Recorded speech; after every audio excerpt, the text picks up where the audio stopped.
This was quite unexpected. Walang assurance since we are renting. So they will be needing their house again and they just gave us 2 months to vacate. That past house hunting experience was very, very stressful for us.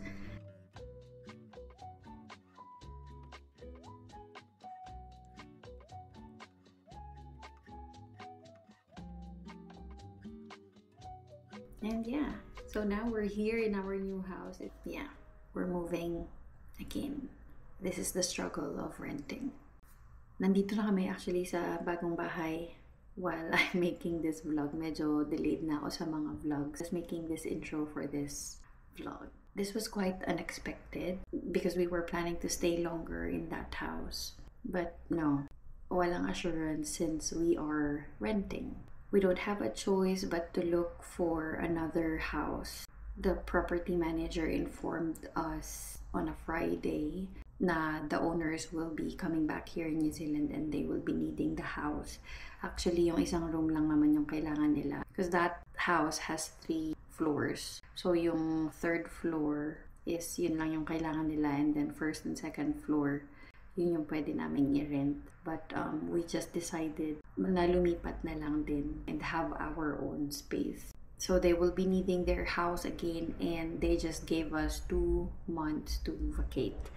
And that was December before Christmas. So medyo hassle kasi nalabas na yung Christmas tree, naayos na namin lahat.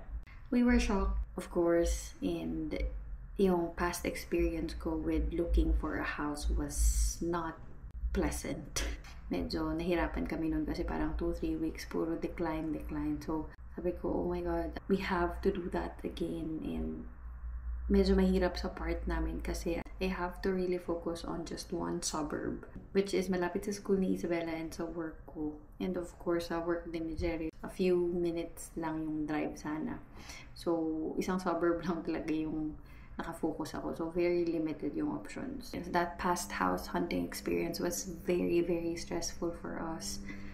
And it's almost Christmas. Medyo hassle talaga. So, the moment that we received that email, I immediately looked for houses online. So, sa TradeMe kami naghahanap ng mga for rental. I booked all the house viewings na nakita ko na available sa suburb namin. And I did 3 house viewings on a Saturday and then 2 or 3 din ata nung Sunday. First house was a 4-bedroom house. I like the living area, very spacious. There's a deck and a lawn, 3 parking spaces. Issue was the house was a bit old and medyo maliit yung mga kwarto. Malaki yung lounge and kitchen, tapos sobrang ganda, may deck and may malaking garden, which I love, but it's an old house and sobrang liit ng kwarto and yeah, medyo mahal. Nasa almost 1,000 per week na siya. Second viewing was a new built house. It's a 3-bedroom house. Medyo drive ng konti papunta sa work ko and sa school ni Isa, but it's in the same suburb. It was nice. It's just the right size. Downside is may ginagawang apartments din sa gilid. So, medyo maingay. We were thinking na magiging issue siya kay Jerril kasi nga shift work yung kay Jerril. So, yeah. Medyo na-off kami doon. But we decided na applyan pa rin namin since wala nga kami masyadong choice. So, it's not a big of a deal. That was $795 per week. Third house, newly built din siya. 3-bedroom, all has ensuite. Very big bedroom talaga. Very spacious. Yung lounge and dining area, I love it kasi sobrang laki. All has walk-in closets. I love that house, sobra. But parking was an issue. Isa lang yung garage. And then, medyo tight kasi siya. So, hindi mo mapapark sa gilid. And main road na kasi yung labas niya. So, I have to park sa isa pang, ang tawag doon, basta may isa pang street na kailangang puntahan. On-street parking din yun, so wala ring assurance kung may mapaparkan ba ako or what. So medyo malayo pa siya sa bahay. Yun lang yung issue doon. Hindi lahat ng bahay is may garage and may dalawang parking spaces. So yun din yung struggle pag dalawa yung sasakyan. I was even thinking na ibenta ko na lang yung sasakyan kasi hindi naman ako nag-drive talaga. But okay siya. If umuulan, mag-grocery, na duty si Cheryl, kailangan din talaga siya.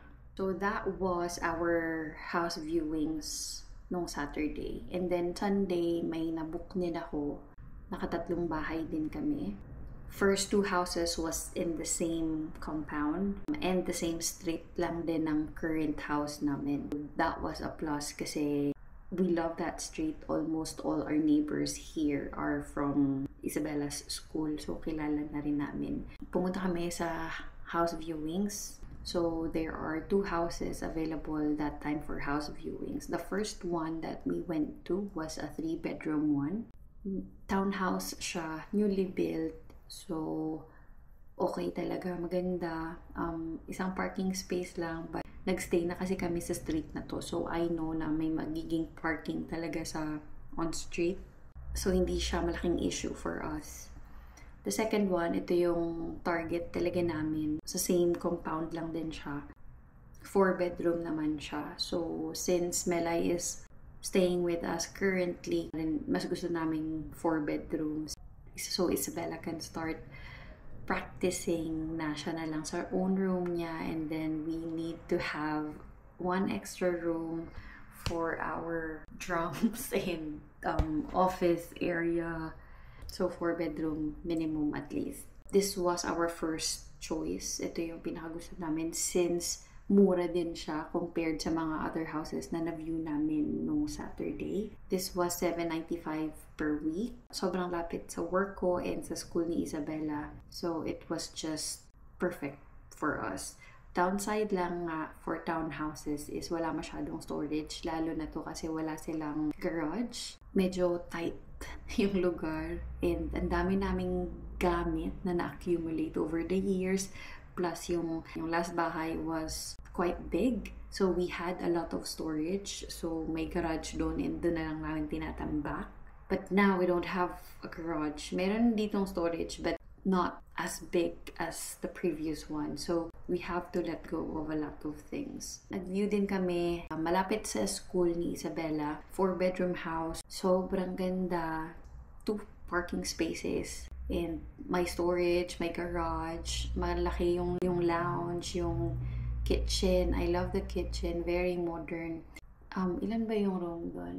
Parang 3-bedroom lang siya, tapos 1 office. Kasi walang built-in closet yung isa doon, tapos maliit lang. So, I think that was just an office. Very spacious yung rooms. And, ang panalo doon is yung view. Sobrang ganda ng view. I really love that house. But, yun lang.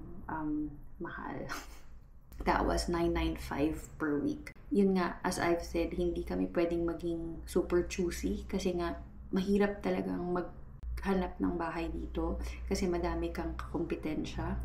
Imagine, in one house viewing, more than 5, more than 10 kayong mag-house viewing, and then pipili lang ng isa yung property manager or yung owner ng isang family na mag-rent dun sa house na yun. So, madaming kakompetensya. Walang assurance na makukuha mo talaga yung gusto mong bahay. Ang sa amin naman is, applyan na lang namin lahat, and then, the first one who will accept us, yun na yun. Since medyo gipit din kami sa oras because we wanted to move before Christmas. So, the house hunting experience for us now was really good. Hindi kami medyo nahirapan kasi after 1 or 2 days, na-approve na kami sa number 1 option namin, which is, ito na yun. And may 2 property managers na tumawag sa akin following up kung pag-apply na ba ako kasi feeling ko lang kukunin na rin kami. So, I had to decline kasi nga na-accept na namin to, which is yung number 1 option namin, 4-bedroom na pinakamura na nakuha namin. We're really, really thankful na everything went smoothly. our priority was somewhere near the school, near my workplace. Basta same suburb lang siya kung saan kami ngayon. And we wanted to get a house na makakatipid kami. We need to save. The more that we can save, the closer we get to our main goal, which is buying our own house. Swerte na nakuha namin yung number one option namin. Yun yung pinakamura sa lahat ng bahay na na-view namin. And yeah, so now we're here in our new house. It's been 3 weeks na ba? Or magiging 4 weeks na nandito kami. Medyo late lang talaga ako sa pag-edit ng vlogs because my aunt arrived from Japan. So we've been traveling around Auckland. Yeah, holidays din. So medyo na busy din talaga. Now, we were packing our things sa old house. As I've said, we have to downsize because sobrang laki ng storage doon and yung lilipatan is wala masyadong storage. So we ended up having a garage sale. May mga nabenta naman. Buti na lang nag-post din ako sa Facebook Market. Madami rin akong nabenta doon. Nag-donate din ako numerous times. I have to let go of a lot of things really. Kasi wala talagang mapaglalagyan and hindi na rin siya nagagamit. So, nabubulok lang. Hopefully, next time, sa next lipat namin, I'm really hoping na ito na yung forever house namin. Well, yun nga sabi nila, yung first house mo is not your forever house. But hopefully, makabili na kami. Ipon-ipon muna.